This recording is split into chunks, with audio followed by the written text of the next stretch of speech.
잘 벌고 잘 살자. 네, 안녕하세요. 팍스 인베스테이너 진행을 맡은 이주원. 김수민입니다. 네, 여러분 전장에서 코스피 코스닥 소폭 상승하며 장을 마감했습니다. 어쨌든 우리 한국 시장 드디어 좀 상승을 해줬는데요. 하락폭에 비해서 미미한 지수로 올라줬기 때문에 아직은 아쉬운 시장이다. 이렇게 생각하실 것 같습니다. 반면에 미국 시장은 어땠나요? 월요일장에서 이 넷플릭스가 또 굉장한 호재를 보여주면서 애플과 함께 기술주 위주의 강세를 보여주기도 했습니다. 함께 금리 인하를 하고 있는데도 불구하고 이 미국 시장은 잘 가주는 모습 계속해서 보여주고 있고 한국 시장은 좀 고전을 면치 못하는 모습을 또 보여주고 있습니다. 더불어서 삼성전자 외국인의 팔자세 계속해서 나오면서 신저가 경신하는 모습까지 보여주고 있습니다. 미국 시장이 월요일장에 좀 이랬다면 오늘 간밤의 미국 시장은 좀 어땠나요? 네, S&P 500 지수는 그간의 상승폭을 반납하는 소폭 하락하는 모습을 보여줬습니다. 아무래도 5일간의 상승으로 최고치를 달성을 하게 되면서 오늘은 상승폭을 다소 반납하는 모습을 보여주지 않았나 싶은데요. 기술주 위주의 나스닥 같은 경우에는 주원 씨가 말씀해 주신 대로 상승폭을 지켜내는 모습을 보여줬습니다. 기술주의 강세가 이어지고 있는 모습들이 우리 시장에도 강세를 줄 수 있도록 이 나스닥이 우리 시장에까지 영향을 줄 수 있는 모습이 이어졌으면 좋겠다는 생각이 드는데요. 우리 시장은 또 어떤 모습을 보여줄까요? 우리 시장도 좀 같이 가주는 모습 많이 보여줬으면 좋겠는데 그것보다도 미국 시장이 아직 상승 여력이 남았다라고 생각하는 것이 조금 더 힘이 되지 않을까 싶습니다. 어쨌든 S&P 500 같은 경우에는 지금 오를 대로 올랐다 이런 의견들이 분분한데요. 반면에 엔비디아는 아직까지 40%의 주가 상승 정도를 나타낼 수가 있겠다라는 의견도 존재하고 있다라고 합니다. 네, 맞습니다. 개별 기업들이 잘 가주게 되면 미국의 3대 지수 또한 긍정적인 흐름으로 움직일 가능성이 높기 때문에 개별 기업들의 움직임과 더불어서 미국의 3대 지수까지도 체크하는 모습 가져가 보시면 좋을 것 같습니다. 맞습니다. 그렇다면 이제 우리 시장 속에서 또 알아봐야 하는 재미있는 이슈들이 있을 텐데요. 오늘의 핫 이슈 톡톡 또 함께 해봐야겠죠. 오늘은 또 어떤 주제가 준비되어 있나요? 네, 첫 번째로는 사실 좀 아쉬운 소식으로 시작해야 될 것 같습니다. 첫 번째는 삼성전자 이야기입니다. 삼성전자 앞서 말씀드렸듯이 외인들이 29거래일 연속 팔자세 보여주면서 계속해서 신저가 경신하고 있습니다. 수미 씨, 삼성전자 이슈 알고 계신가요? 네, 아무래도 우리 한국인의 희망과 큰 기업이지 않았나 이런 삼성전자가 요즘 주춤하는 모습들을 보여주고 있다 보니까 한국 주주분들의 관심이 쏠리고 있지 않나 싶은데요. 아무래도 엔지니어 분들의 의견들이 이 삼성전자 운영에 반영이 되지 못하고 있다. 이런 의견이 나오고 있다 보니까 기술을 주도하는 분들의 의견이 들어가지 못하는 부분을 우려하시는 분들도 많습니다. 또 인텔 파운드리에서 이 주춤하는 모습을 보여줬던 것처럼 우리가 반도체 수요를 안정적으로 가져가지 못하게 된다면 아무리 거대 기업인 삼성전자라도 주춤할 수 있기 때문에 이런 부분들은 조금 미리미리 조심해야겠다는 생각이 드는 것 같습니다. 네, 맞습니다. 이 삼성전자가 지금 인텔의 전적을 밟아가는 게 아니냐 이런 이야기가 좀 많이 나오고 있는데 더불어서 전영현 부회장이 이 사과문에서도 투자자와 적극적으로 소통하겠다 이런 이야기를 했었는데 그보다도 임직원과 적극적으로 소통하는 모습 지금은 좀 필요하겠다 이런 생각이 드는 바인 것 같습니다. 더불어서 삼성전자 HBM에서도 SK하이닉스에게 굉장히 밀리는 모습 많이 보여주고 있는데요. 거기에 뿐만 아니라 TSMC에게도 지금 연 매출, 반도체 매출을 다시 한번 내주는 모습까지 보여주고 있습니다. 삼성전자 국내에서 1위 자리를 좀 지켜낼 수 있을지 우리가 좀 많이 지켜봐야 될 것 같은데요. 그럼에도 불구하고 우리 수민 씨, 우리 국내 기업이니만큼 좀 응원하는 마음이 있으시죠? 네, 맞습니다. 아무래도 우리 기업 중에서 또 우리 국내 주식장에서 50% 이상을 차지하고 있는 기업이기 때문에 이러한 삼성전자가 주춤하게 되면 한국 내수 시장에도 분명한 문제가 생길 텐데요.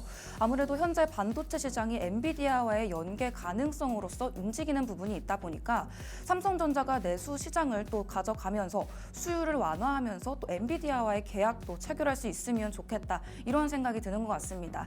현재 중국의 TSMC와의 경쟁도 심화되고 있는 상황인데요.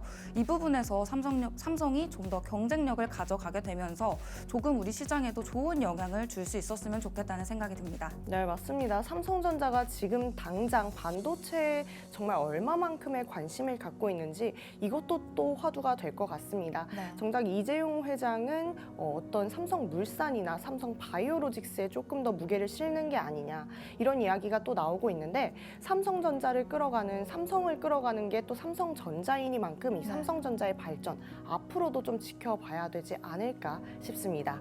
바로 다음으로 넘어갈 텐데요. 다음으로는 또 삼성에게 또 아쉬운 소식이 될 수 있겠습니다. 네. 바로 아이폰 16에 대한 이야기인데요.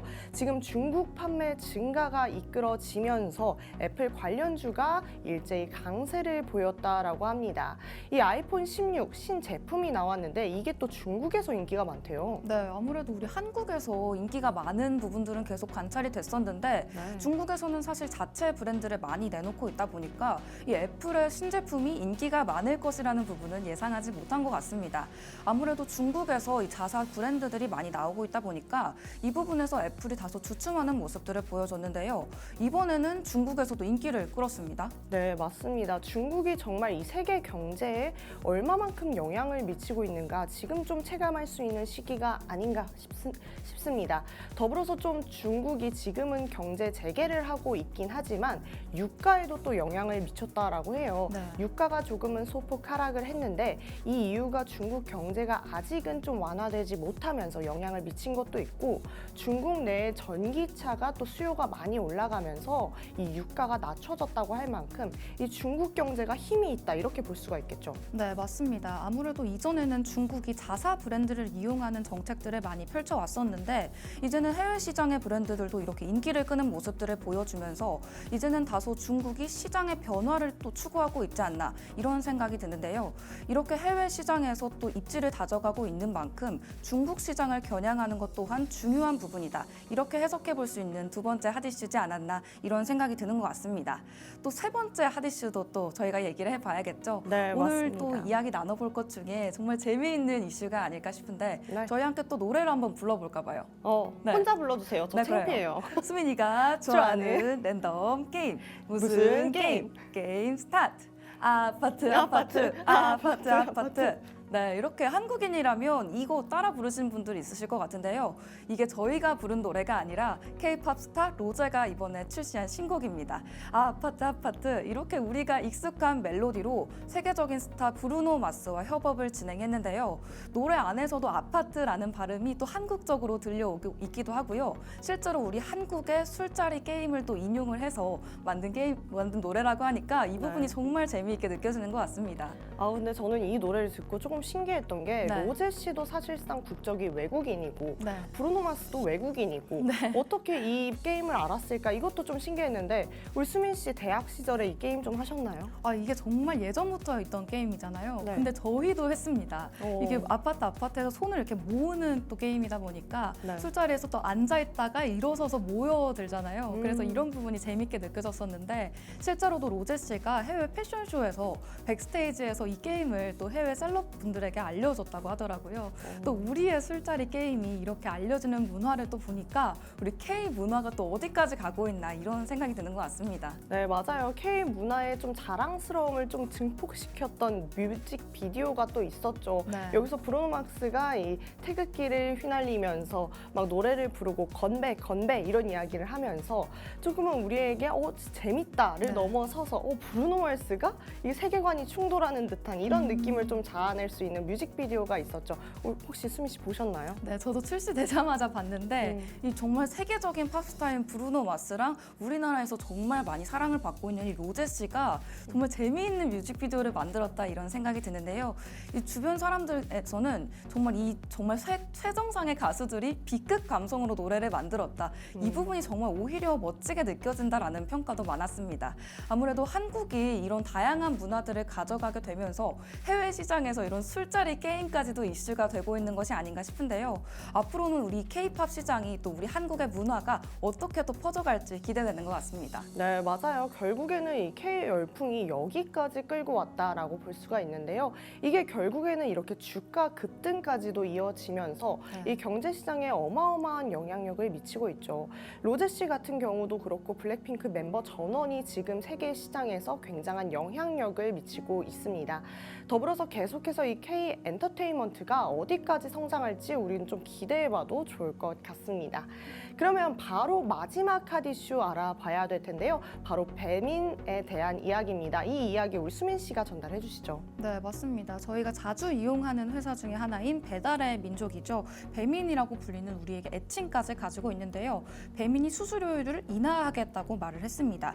최근에 공정위 이슈 또 기억하시나요? 네, 기억을 하고 있습니다. 배민이 계속해서 이 자영업자들과의 계속 공방을 벌이고 있는 만큼 좀 저희 기억에 남는 이슈죠. 네, 맞습니다. 그 사건 이후로 공정위에서 또 수수료를 인하하라는 방침이 있기도 했는데요. 배민에서도 이를 수용했습니다. 우아한 형제들이 중개 수수료율을 6.38%로 조정을 했는데요. 20에서 80% 상위에 있는 기업들에게는 이 수수료율을 적용하겠다고 밝혔습니다. 입점 업체들이 요구했던 사항이었는데 다소 부담을 덜어주는 측면이 있다라고 보여지는 반면에 이 상위 20%에 해당하는 기업에게는 여전히 9%를 상회하는 이 수수료율을 적용하고 있기 때문에 자영업자에게는 다소 부담이 될 수 있겠다는 생각이 드는 것 같습니다. 네, 맞아요. 지금 자영업자들에게 좀 불리하고 힘든 여건들이 한두 개가 아닌 것 같아요. 사실상 소비자 입장에서도 배민을 이용할 때 실제 가격과 이 어플리케이션의 가격이 다른 것들을 좀 느끼면서 네. 사실상 불편함을 느끼기도 했는데 그럼에도 불구하고 좀 굉장히 독보적인 어플이기 때문에 저희가 사용할 수밖에 없었거든요. 네. 그런데 이런 상황에서 이렇게 대폭 낮춘다라고 하면 수수료를 낮춘다라고 하면 이 쿠팡 이츠 같은 독보적인 네. 경쟁 기업은 또 어떤 좀 반응을 보이고 있을까요? 또 아무래도 배민의 이런 방침이 또 경쟁사를 견제하는 입장에서 나왔다는 것도 빼놓을 수 없는 부분일 텐데요. 쿠팡이츠에서는 이런 경쟁이 또 불가피하다고 봤습니다. 무료 배달을 또 도입을 하게 되면서 불가피한 경쟁을 이어가기도 했었는데 이 배달 시장 내에 적용되는 수수료에 대한 불만이 더욱더 커지게 되면서 더 낮은 수수료율을 경쟁적으로 적용하게 되는 건데요. 수익성 면에서는 이 배민과의 경쟁이 불가피하다는 점을 지적하기도 했습니다. 수수료율을 배민이 여태까지는 올려받으면서 영업이익이 최대 1조 원에 이를 거라는 전망도 나왔다고 하는데요. 이를 통해서 이 배달 플랫폼 간의 경쟁 구도도 치열해질 것으로 파악되고 있습니다. 이렇게 수수료율이 계속 높아지는 부분, 우리가 배달을 이용하고 해외에서도 외국에서도 이용을 하게 되면서 이 배달에 대한 수요가 계속 늘어나고 있는 것 같은데요. 이 상황 속에서 플랫폼을 이용하지 않을 수가 없는 만큼 이 수수료율에 대한 이슈들도 분명히 짚고 넘어가야겠다는 생각이 듭니다. 네, 맞아요. 결국에는 지금 자영업자들이 많이 나타난 상황에서 다시 자영업자들이 취업을 하려고 했을 때 굉장히 힘듦을 겪고 있잖아요. 그만큼이나 이 소시민들, 자영업자들이 좀 잘 나아갈 수 있는 경제적 상황이 기반이 되어줘야 될 것 같다. 이런 생각을 해보는 것 같습니다. 그것뿐만 아니라 뭐 건물세도 그렇고 굉장히 많은 어려움들이 있잖아요. 이런 부분들이 좀 해소가 돼서 자영업자들에게 좀 힘이 되는 시기가 빨리 찾아와야겠다. 이런 생각을 해보는 것 같습니다. 네, 맞습니다. 아무래도 자영업자들의 소비 불안이 또 덜어지길 바라면서요. 이번 배민의 수수료율 조정이 이 시장 전반적으로는 어떤 영향을 미칠지도 추후 계속 지켜보셔야 할 것 같습니다. 오늘의 핫 이슈는 4가지를 알아봤는데요. 좋은 소식부터 나쁜 소식, 재미있는 소식까지 알차게 준비했던 핫 이슈 톡톡 시간이었습니다. 저희가 또 핫 이슈에 대해서 이렇게 재미있는 이야기 나눠봤다면 이제는 우리 생활 속에 적용해 볼 수 있는 재미있는 명언 이야기도 한번 해볼까 봐요. 네, 맞습니다. 오늘도 또 투자와 돈에 관련된 이야기 해봐야 될 것 같습니다. 결국에 우리가 돈과 투자에 대한 격언에 대해서 이야기한다라고 하지만 네. 결국에 우리 생활 속에서 접목시킬 수 있는 너무나 지혜와 가까운 이야기들이 많으니까 이 시간 네. 좀 유용하게 사용해 보셔도 좋겠다라는 생각이 듭니다. 첫 번째 격언 한번 보도록 하겠습니다. 네. 돈은 도구다. 문제는 그것을 어떻게 사용하는가에 달렸다. 이거 좀 어떻게 생각하시나요? 진짜 중요한 말이라는 생각이 드는 게 우리가 정말 이 인생이라는 달리기를 하다 보면 이 돈이 사실은 수단이 되어야 하는데 목적이 되는 경우가 많죠. 돈이면 모두 해결된다는 물질 만능주의에 우리가 취하기도 하는데 그럴 때 우리가 이 돈은 도구다. 문제는 그것을 어떻게 사용하느냐에 달려 있다. 이런 말을 또 마음속으로 새기면서 돈은 정말 도구니까 내 인생에 어떻게 하면 윤택함을 더 가져다 줄 수 있을지 이런 부분을 연구해야지 내 인생의 윤택함을 포기하면서 목적인 돈을 쫓아야겠다. 이렇게 생각하는 건 사실상 위험한 발상이지 않나 싶습니다. 네, 맞아요. 결국에 저희 방송에서도 돈과 투자에 대한 이야기를 하지만 궁극적으로 뭐 기술 이야기를 할 때도 우리가 과연 이걸 삶에서 어떻게 풀어내고 어떻게 활용할까에 대한 몫은 우리에게 있다라는 이야기를 좀 했었고, 결국에는 도구가 이끄는 삶이 아니라 정말 목적이 이끄는 삶을 살아야겠다라는 생각을 많이 하는 것 같습니다. 결국에 사람이 돈을 도구로 사용해야지 돈에 이끌려가는 삶을 살게 되면 그것만큼 또 너무나 막연한 삶이 없는 것 같아요. 네, 맞습니다. 또 많은 부를 축적하신 분들이 또 하는 얘기가 지혜롭게 삶을 살으라고 하시는데요. 내 삶을 중심을 잡지 않고 돈을 무조건적으로만 쫓다 보면 사실 돈도 쫓아가지 못하고요. 내 삶도 망가지기 십상이라는 생각이 듭니다. 그렇기 때문에 이 돈은 도구라는 말, 우리가 한 번쯤 들어봤을 만한 말이지만 마음에 한번 새겨보고 곱씹어보면서 나는 이 돈을 도구로 사용하고 있던가? 오늘 하루의 목적이 돈 벌기에만 치중되어 있지는 않았던가? 이렇게 한번 생각해보시는 시간도 가져보셨으면 좋겠습니다. 네, 맞아요. 결국에 돈이 도구인 건 맞는데요. 도구가 없으면 우리는 네. 아무것도 할 수가 없어요. 네. 사실 기본적으로 바탕은 되어 있어야 된다, 이 이야기를 전해드리면서 바로 다음 격언 알아보도록 하겠습니다. 네. 시간은 돈보다 더 귀하다. 이 당신이 돈을 잃으면 되찾을 수 있지만 시간을 잃으면 영원히 사라진다. 이 이야기가 있는데요. 수민 씨 좀 동의를 하시나요? 또 아무래도 시간은 정말 물리적으로 지나가면 붙잡을 수가 없다 보니까 사실 지금 이 시간도 다시 돌아오지 않잖아요. 네. 그런 의미에서 또 돈은 만약에 잃는다고 해도 다시 벌 수 있는 물질적인 부분이다 보니까 정말 돈과 시간 중에 하나를 택하라고 하면 시간이지 않나 이런 생각이 듭니다. 네, 맞아요. 근데 제가 조금 우리 시청자 여러분들을 위로하고자 네. 말씀을 드리자면 그래도 시간도 다시 옵니다. 시간도 맞아요. 내일 또 같은 시간이 오고요. 또 오기 때문에 지나간 시간을 후회하면서 좀 낙심하시기보다는요.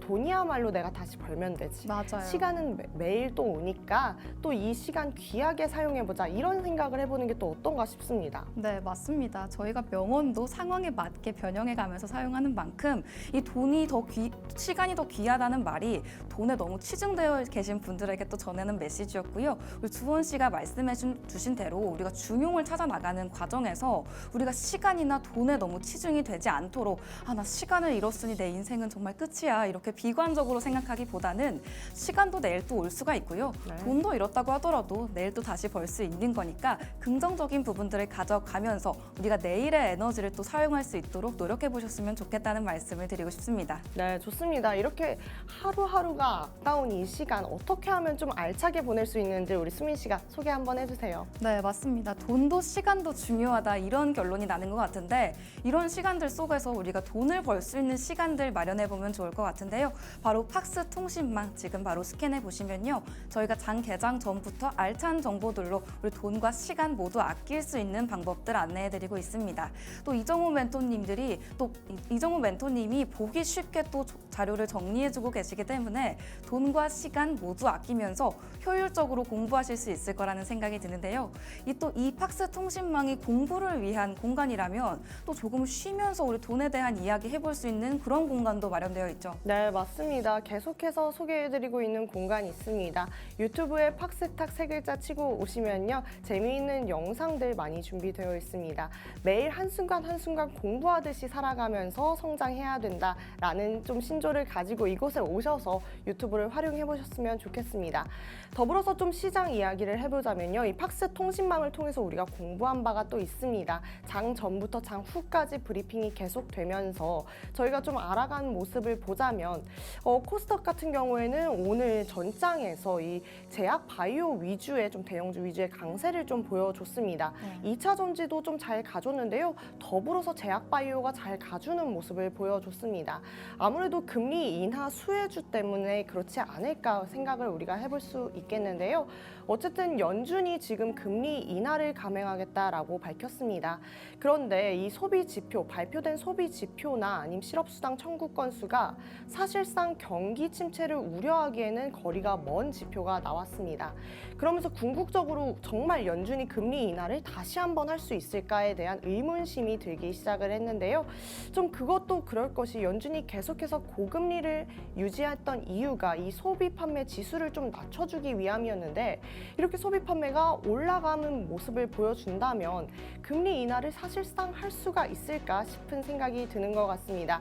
계속해서 우리가 좀 알 수 없는 시장의 방향들을 볼 수가 있겠죠.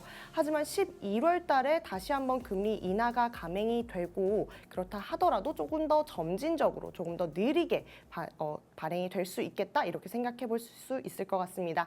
이렇게 빠르게 좀 습득해야 되는 시사 이슈들 이 팍스 통신망을 통해서 바로바로 습득하실 수 있으니까요. 이 부분 꼭 가져가셨으면 좋겠습니다. 저희는 또 더 지체하지 않고 2부에서 찾아뵙도록 하겠습니다. 그때까지 채널 고정.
네, 이렇게 주사인 볼트 타임이 다시 돌아왔습니다. 오늘은 또 어떤 특별한 이야기가 준비되어 있을지 함께 기대해 보시면서 출발해 보셔도 좋겠습니다.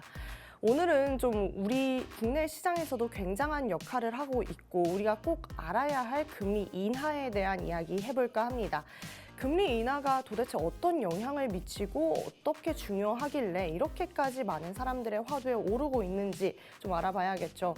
결국에는 어떤 기업과 종목들에게 많은 영향을 미칠 텐데요. 어떤 기업과 어떤 업종 그리고 어떤 종목들에 좀 영향을 미칠지까지 알아보도록 하겠습니다. 최근에 미국이 금리 인하를 하겠다라고 밝혔죠. 그러면서 금리 인하가 시행됐습니다. 금리 인하를 하면 경제에 광범위한 영향을 미치게 됩니다. 간단히 왜 금리를 내리고 올리고 이런 것들을 왜 정책으로 시행하고 있는지를 좀 설명해 보도록 하겠습니다. 시장에 돈이 너무 많고 시장이 좀 과열이 됐다라고 하면 연준이 이제 돈 그만 쓰세요라고 하면서 대출 이자를 높이고 기준금리를 높여서 사람들이 돈을 더 빌려서 시장에 돈이 돌지 못하도록 돈을 묶어버리는 겁니다. 반면에 시장이 너무나 둔화가 되고 경기 침체가 눈에 보인다라고 하면 어떻게 해야 될까요? 연준은 반대로 시장에 돈을 풀어야겠죠. 그 돈을 푸는 방법 중 하나가 금리 인하가 될 수 있는 것입니다. 그런데 이 금리 인하가 무조건 모든 기업과 모든 산업에 똑같은 영향을 줄까요? 그렇지 않습니다. 오늘 이 시간을 통해서 어떤 기업과 어떤 산업이 금리 인하의 수혜주가 되고 또 어떤 산업과 어떤 기업이 이 금리 인하의 피해주가 될 수 있을지 살펴보도록 하겠습니다. 어쨌든 지금 금리 인하, 즉 미국 연방준비제도가 기준금리를 낮추는 것을 이야기하겠죠. 이에 따라서 달라지는 첫 번째 상황은 은행에서 나타납니다. 은행은 연준에게 조금 더 값싸게 돈을 빌릴 수 있게 됩니다. 그러면 무조건 우리에게 좋을까요? 좋은 점도 있지만 우리가 돈을 은행에서 빌릴 때는 좋을 수 있겠지만 은행에 우리가 돈을 빌려줄 때도 있죠. 예금이나 적금을 할 때 우리가 받을 수 있는 이자율 또한 낮아진다라는 단점이 있을 수 있겠습니다. 그럼 당연하게 우리는 어떻게 해야 될까요? 우리는 투자를 해야 되는데 받을 수 있는 이자가 너무 낮다라고 하면 당연히 주식으로 눈을 돌릴 수 있겠죠. 그러면 연준이 의도한 대로 이 시장에 돈이 돌 수 있도록 만들 수 있게 되는 것입니다. 또한 금리 인하는 물가 상승 압력을 또 높여줄 수도 있기 때문에 경제 상황을 좀 고려해 가면서 신중하게 결정해야 된다라는 점이 좀 중요하겠습니다. 일반적으로 경기가 좀 불안정하거나 경기가 침체될 때 금리를 인하해서 경제 활동을 좀 둔화시키려고 하는 것이 금리 인하의 궁극적인 목표라고 볼 수가 있겠는데요. 어쨌든 지금 그럼에도 불구하고 이 금리 인하에 대한 영향이 똑같이 나타나냐? 그것도 아닙니다. 앞으로 이 연준이 경제 상황에 따라서 금리 정책을 어떻게 펼칠지 모르기 때문에 우리는 조금 더 빠르게 대응하기 위해서 시사의 최전방에 서 있어야 된다라고 말씀드리고 싶습니다. 그 최전방에 서 있는 거 좀 혼자 하기 어렵지 않으신가요? 바로 투팍스 통신망 들어와 보시면요. 방송 중에 나가고 있는 QR코드 활용해서 분명히 지금 시사 최전방에서 정말 시사에 발빠르게 대응할 수 있겠다라고 자신 있게 말씀드릴 수 있을 것 같습니다. 좀 이런 상황을 한 번에 정리해서 말씀드리도록 하겠습니다. 연준이 금리를 인하하면요. 연준이 은행에게 돈을 저렴하게 빌려주긴 하지만요. 우리도 저렴하게 은행에 돈을 빌릴 수 있긴 하지만요. 반대로 은행에서 우리에게 주는 이자율 또한 적다라는 점 알아두셔야 되겠습니다. 그럼 우린 자연스럽게 투자로 눈을 돌릴 수밖에 없게 될 거고 결국 금리 인하는 우리로 하여금 투자하도록 자극하게 될 것이죠. 그럼 그 은행에 갇힌 돈보다 시장에 도는 돈이 더 많아지게 될 것이고요. 이게 궁극적인 금리 인하의 목적이다라고 말씀드렸습니다. 다음 보도록 하겠습니다. 주식시장 수혜주라고 볼 수가 있을 것 같습니다. 금리 인하는 어쨌든 주택 구매자의 비용을 좀 낮추고 주택 수요를 증가시켜서 주택 가격 상승과 주택 건설 증가로 이어질 수 있겠다라는 점 우리가 모두 다 잘 알고 있죠. 어쨌든 그런데 이 패턴이 지금 최근에는 좀 깨지고 있습니다. 바로 이 금리 인하를 한다고 해서 부동산 시장이 바로 흥하지는 않는 모습을 보여주는데요. 그렇기 때문에 조만간 조금 부동산의 금액이 조금 한풀 꺾이는 시대가 올 것이다 라는 이야기가 나오고 있는 만큼 지금 금리 인하가 됐다라고 해서 바로 이걸 부동산으로 연관시켜서 부동산으로 바로 투자를 해야겠다라고 하는 거는 조금은 지금 리스크가 있어 보인다라는 말씀 전해드리고 싶습니다. 그래도 우리가 원래 알고 있듯이 금리가 인하되면 많은 사람들이 대출을 은행에서 쉽게 받고 그러다 보면 부동산에서 많은 돈을 올려서 이 사람들에게 주택을 빠르게 팔려고 하는 모습들이 우리 주택 시장에 보여줄 수 있기 때문에 이에 따라서 건설업체까지도 좀 수혜주로 영향을 받을 수 있겠다라는 말씀 드릴 수 있겠습니다. 두 번째는 소비재와 서비스입니다. 사실상 금리가 높고 경제가 너무 어려울 때는 우리가 당장 먹고 사는 것에 좀 급급했죠. 하지만 경기 우려가 좀 완화가 되면 그 외의 활동에도 우리가 소비하기 시작하게 될 것입니다. 그래서 소매업체 시장 다시 일어날 수 있을 것이고요. 레스토랑, 여행사, 오락산업처럼 우리가 좀 노는 곳에 또 돈을 많이 쓸 수 있겠다라는 말 할 수도 있겠습니다. 더불어서 얼마 전에 말씀드렸던 것처럼 코로나 시대가 좀 지나면서 결혼식에도 돈을 많이 쓴다라고 말씀드렸죠. 그러면서 호텔 산업까지도 좀 많은 수혜를 얻고 있기 때문에 여기에 좀 금리 인하까지 좀 수혜로 모멘텀으로 작용을 해준다라고 하면 분명히 이 소비재와 서비스재들이 계속해서 수혜주로 좀 올라올 수 있지 않을까 우리가 생각해 볼 수 있을 것 같습니다. 그 다음으로는 기업 투자입니다. 너무나 자연스러운 이야기 아닐까 싶은데요. 앞서 말씀드린 대로 은행의 이자율이 너무나 낮기 때문에 내가 자산을 좀 키우려면 내가 어느 곳에 돈을 넣어야 될까라는 생각을 해보실 것이고 그렇다라고 하면 우리는 투자를 생각해 볼 수 있겠죠. 그럼 조금 더 적극적으로 공격적으로 우리가 기업에 투자를 하게 될 텐데요. 그렇게 되면 삼성전자, SK하이닉스처럼 기술주 위주의 이 기업들은 결국에 기술에 투자할 수 있는 투자금을 더 많이 받을 수 있게 됩니다.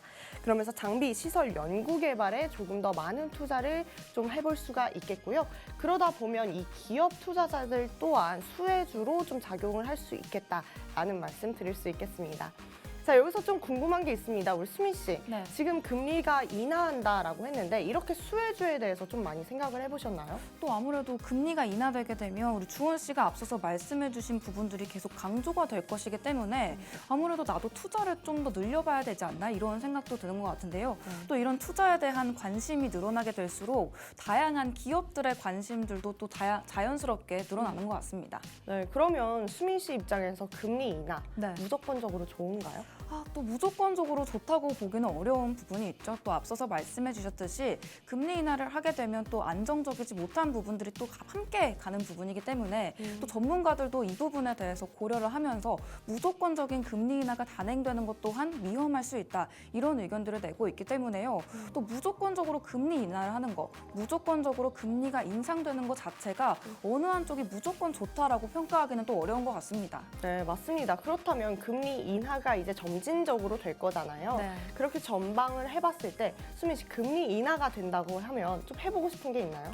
금리 인하가 된다고 하면 또 뭔가 대출을 받아서 뭔가 해볼 수 있는 것들을 기획을 해볼 수 있지 않을까 싶은데 또 앞서서 말씀해 주셨듯이 주택 시장에 또 수혜를 볼 수 있다고 하셨잖아요. 그렇죠. 또 그러니까 또 주택에도 한번 투자를 해볼 수 있고 상가 같은 큰 구매를 할 때 또 대출을 많이 이용하기도 하니까 이런 부분들도 한번 알아보면 좋겠다는 생각이 듭니다. 네, 맞습니다. 저희 같은 경우도 계속해서 뭐 전세 이야기를 하면서 대출 이런 쪽에 많은 이야기를 대화를 했었잖아요. 네. 결국에는 이런 것들이 좀 금리 인하에 많은 영향을 미치지 않을까 싶다라는 생각을 해봅니다.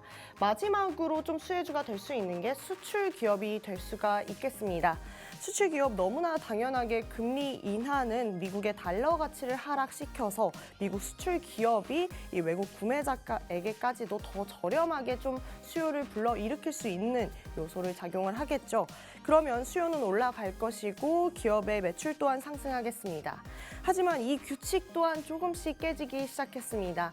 예전에는 한국 기업을 수입하는 것이 한국 기업이 가성비가 좋아서라는 생각이 좀 많았다면 지금은 한국 기업의 기술이 굉장히 뛰어나서 정말 지금은 비싸도 이 기업을 어쩔 수 없이 사용할 수밖에 없는 상황들이 일어나고 있기 때문에요.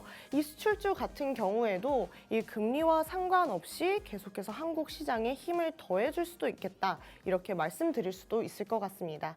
여기에는 제조업체도 있고 농업업체도 있고 뭐 기술회사도 있을 것 같습니다. 기술회사가 여러모로 금리 인하가 감행되었을 때 많은 발전을 보여줄 수 있겠다라는 거 우리가 좀 예상해 볼 수 있지 않을까 싶습니다. 그래서 지금 미국 시장에서 엔비디아나 기술주 중심의 좀 상승이 보여지는 것들이 우리 지금 미래의 한국 시장을 보여주는 게 아닌가라고까지 우리가 한번 생각해 볼 수 있지 않을까 싶습니다. 자, 그렇다면 좀 우리가 알고 싶진 않지만 알아야 하는 피해주도 알아봐야 될 것 같습니다. 첫 번째는 금융산업이 될 수 있겠죠. 아까 제가 말씀드렸던 것처럼 은행이 싼 값에 돈을 빌려와서 싼 값에 빌려주기는 합니다. 그런데 지금 제가 왜 피해주가 될 수 있다라고 말씀드리는지 한번 예시를 들어보도록 하겠습니다. 제가 은행이 되어볼게요. 우리 시청자 여러분들도 은행의 입장이 한번 되어보세요. 은행이 이제 돈을 빌려줄 수가 있게 됐는데 여태까지 이 이자를 잘 갚지 못해서 돈을 빌리지 못했던 사람이 와서 큰 돈을 빌려달라고 합니다. 빌려주고 싶을까요? 저는 빌려주기 싫을 것 같습니다.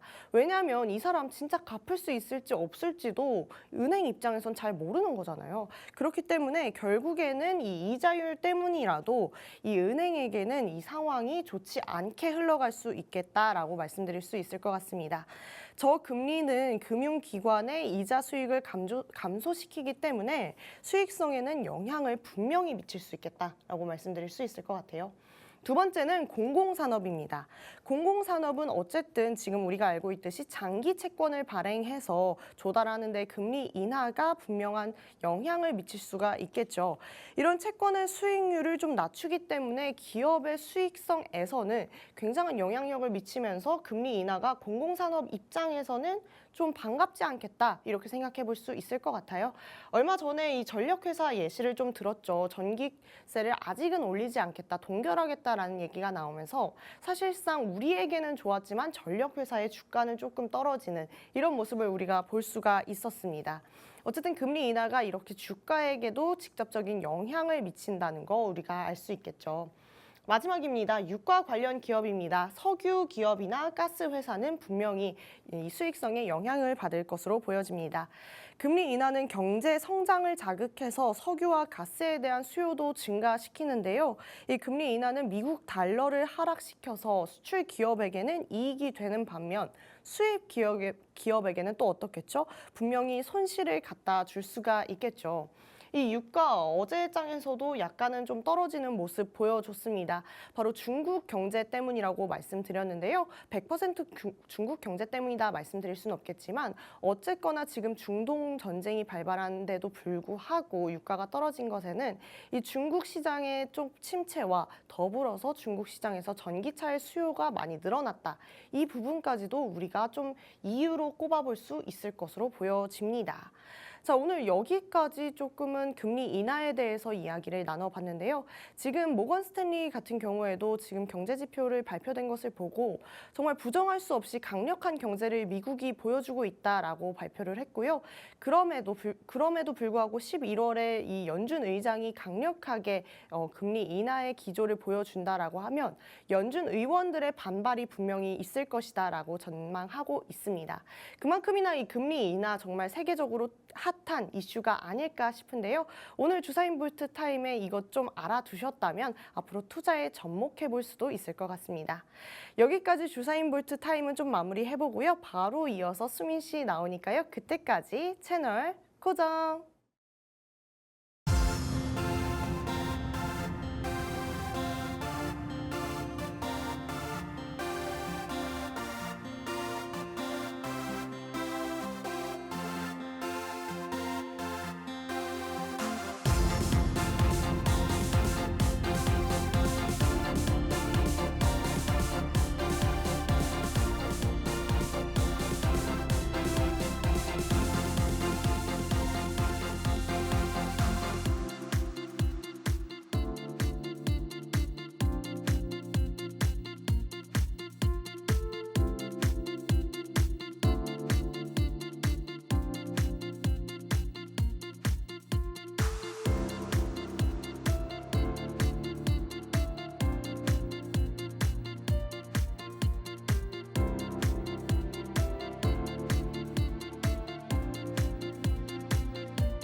경제 공부도 재밌게 매일매일 새롭고 재미있는 주제로 여러분을 찾아뵙고 있는 김수민입니다. 오늘도 어김없이 수민이 시간이 찾아왔습니다.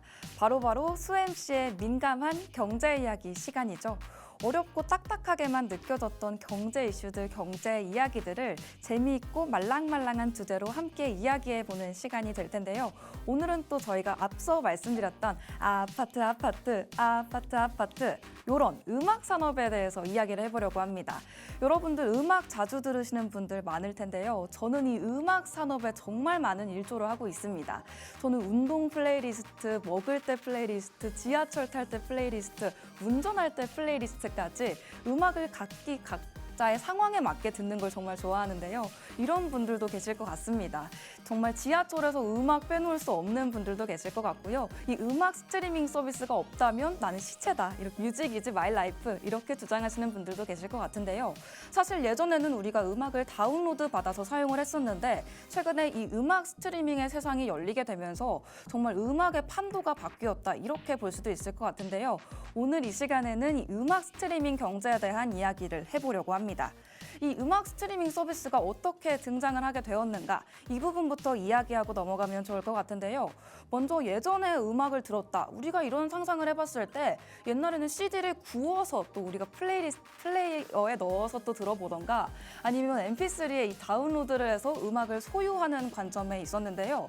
현재는 구독료를 내면 무제한으로 우리가 따로 CD에 음악을 넣거나 또 다운로드를 하지 않더라도 스트리밍을 하면서 또 음악을 들어볼 수가 있게 됐습니다.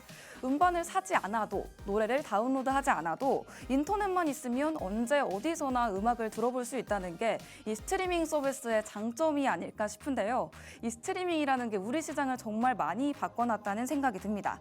여러분도 이렇게 CD에 또 음악을 넣어서 굽던 시절, 테이프 앞뒤로 좋아하는 노래 녹음하면서 듣던 시절이 생각나시나요?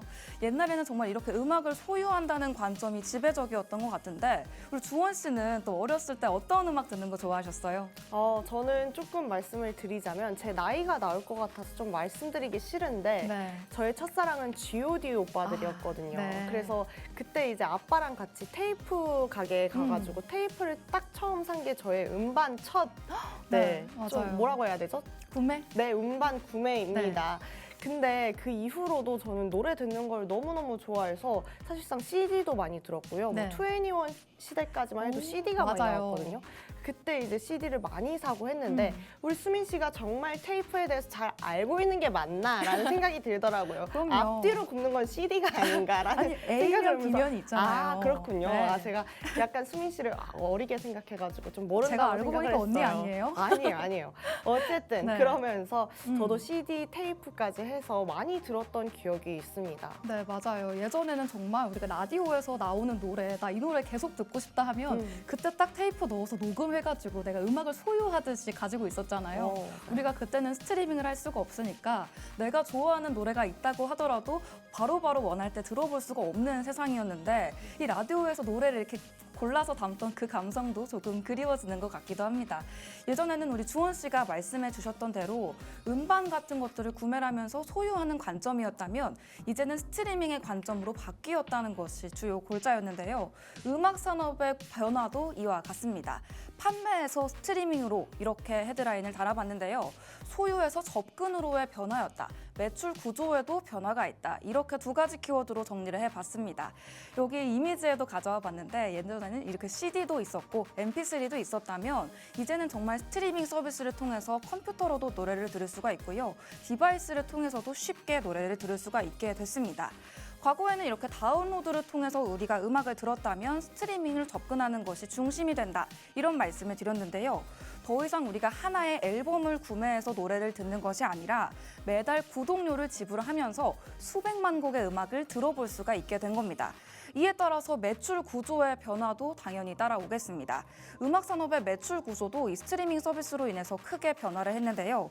과거에는 CD 판매나 공연 수익이 거의 주를 이뤘다면 이제는 이 스트리밍 수익도 무시할 수 없는 수준이라고 합니다. 하지만 이 스트리밍에서 발생하는 수익이 한 곡당 재생 횟수에 따라서 정해지기 때문에 아티스트들이 받는 수익도 크게 달라지고 있다고 합니다. 그렇다면 이렇게 음반을 내는 아티스트 분들은 어떻게 돈을 벌게 될까요? 저는 이 부분이 정말 궁금했었는데요. 재생 횟수 기반으로 해서 수익을 얻어갈 수가 있다고 합니다. 이 자신들의 음악이 얼마나 많이 스트리밍 되는가 이 부분에 따라서 이 수익이 결정되는 걸 텐데요. 한 곡이 재생될수록 그에 따른 이 저작권료가 또 떨어지게 된다고 합니다. 한 번의 스트리밍 수당 이 수익이 4에서 5원에 불과하다고 하는데 저는 이거보다 사실 조금 많을 줄 알았거든요. 근데 한 번 재생할 때 4에서 5원 정도가 이 아티스트에게 할당되는 수익에 해당한다고 합니다.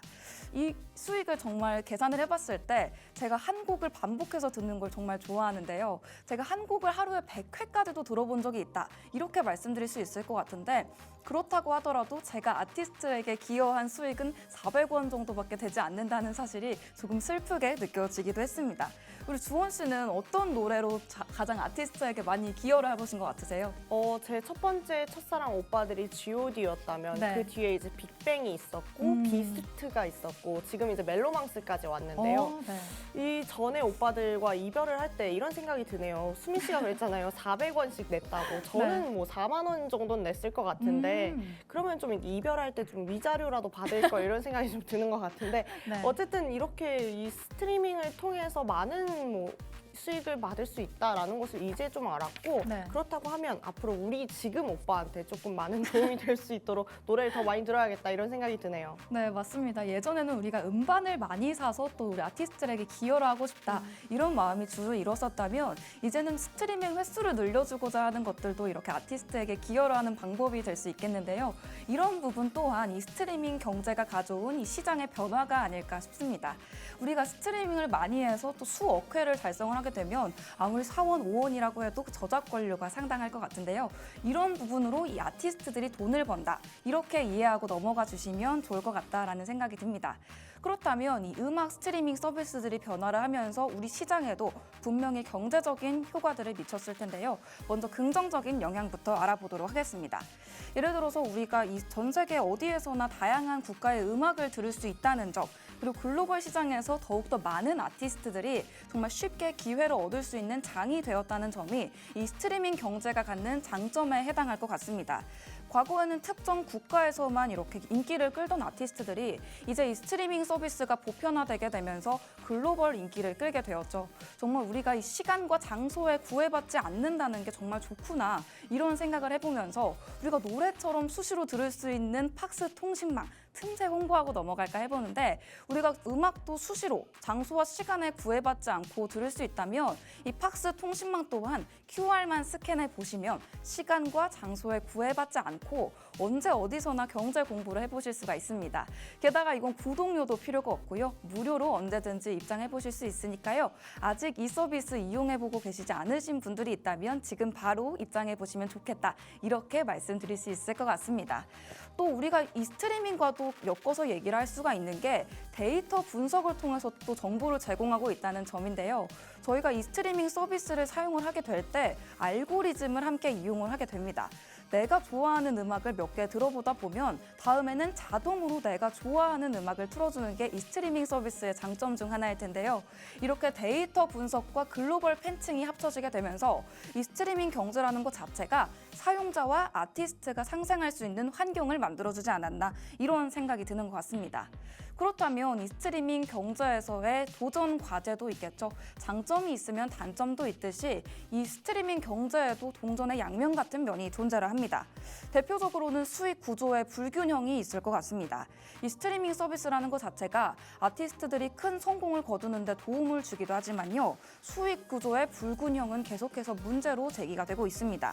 이 시소처럼 한쪽이 돈을 많이 벌게 되면 분명히 돈을 벌지 못하는 쪽도 있을 것이라는 생각이 드는데요. 특히 인디 아티스트나 신인 아티스트 같은 경우에는 흔히 알려지지 않아서 스트리밍 횟수 또한 적습니다. 그렇기 때문에 스트리밍을 통해서 얻는 수익도 줄어들게 될 텐데요. 예전에는 앨범을 통해서 다른 수익 창구를 찾을 수가 있었다면 최근에는 이 구독 스트리밍 경제로 이 금전적인 부분들이 유입이 많이 되고 있기 때문에 이 부분에서 스트리밍 횟수를 확보를 하지 못하게 되면 이 수익 구조에서도 불균형을 얻을 수가 있게 되는 겁니다. 이 재생 횟수에 의존하는 이 스트리밍 경제의 구조 때문에 이 수익을 얻는 것은 쉽지 않은 상황이라고 합니다. 이 충분한 재생 횟수를 확보하지 못했을 때 경제적인 어려움을 겪을 수 있다는 점, 이 수익 구조의 불균형을 가져올 수 있다는 것이 이 스트리밍 경제의 앞으로의 도전 과제이지 않나 싶습니다. 오늘은 이 스트리밍 경제에 대한 이야기를 해봤는데요. 우리가 아파트 부르면서 우리 일상에서 빼놓을 수 없는 음악 이야기를 해봤던 만큼 오늘 주원 씨 스트리밍 경제 들으면서 정말 내가 일상에서 들었던 이야기다, 익숙한 이야기다 이런 생각이 드셨나요? 네, 맞습니다. 계속해서 뭐 투자 이야기를 하긴 하지만 네. 결국에는 우리 이야기가 투자로 귀결되긴 하는데 네. 결국 그 소재들이 정말 일상 속에서 가지고 올 수 있는 것들이다라는 것들을 정말 오늘 더 많이 느낀 것 같아요. 네. 내가 음악을 듣는 거 정말 사소한 일이잖아요. 그런데 이게 또 경제에서 많은 역할을 하고 있다 이런 것들을 아니까 특별히 그 워렌 버핏이 이제 네. 복사기가 막 출시가 되고 개발이 되면서 네. 정말 종이가 많이 팔리겠다라는 것을 좀 전망을 해서 네. 투자를 해서 많은 수익을 얻었잖아요. 네. 그것처럼 지금은 좀 스트리밍 시대가 아닌가 싶습니다. 내가 좋아하는 가수, 내가 좋아하는 유튜버 모든 사람들의 구독을 해서 네. 그걸로 인해서 이윤을 창출할 수 있다라는 것 자체가 이 경제 시장의 흐름에 도움이 된다라고 하니까 분명히 스트리밍 경제가 이 경제에 항목을 하겠다라는 생각이 드네요. 네, 맞습니다. 아무래도 우리 시장이 계속해서 변화하고 있는 부분들인데 이 스트리밍 경제, 음악을 포함하는 이 시장의 부분들도 우리 시장에서 변화하는 부분들로 작용을 하고 있다는 게 놀라운 부분인 것 같습니다. 사실 우리가 이 시장의 변화를 눈치채기가 어렵습니다. 이 시장의 변화라는 게 정말 자연스럽게 진행되기 때문인데요. 우리가 소비하는 모든 것들이 경제의 한 부분을 이루고 있다는 걸 기억한다면 우리가 오늘 들었던 음악이 또 시장의 변화였지 않나 이런 부분들 조금씩 캐치해 보시면서 점진적으로 이뤄지는 시장의 상황들 캐치해 보시면 좋겠다는 생각이 듭니다. 오늘의 수민이 시간은 우리 음악 스트리밍 경제에 대해서 이야기를 해봤습니다. 우리가 일상 속에서 매일 사용하고 있는 이 스트리밍 서비스라는 게 어떻게 음악 산업을 이끌어 왔는지 또 아티스트들은 어떻게 수익을 내고 있는지 이 부분에 대해서 알아보는 시간을 가져봤는데요. 이번 시간을 계기로 여러분도 음악 들으실 때 내가 아티스트의 이 시장에 기여하고 있구나 이 부분도 가져가 보셨으면 좋겠습니다. 오늘 수민이 시간은 여기서 마감해보지만 여러분의 경제 공부는 끝나지 않는다는 사실 알려드리면서 오늘의 인베스테이너도 마감을 해보도록 하겠습니다. 저희는 다음 이 시간에 또 인사드리도록 하겠습니다. 지금까지 시청해주신 여러분 고맙습니다.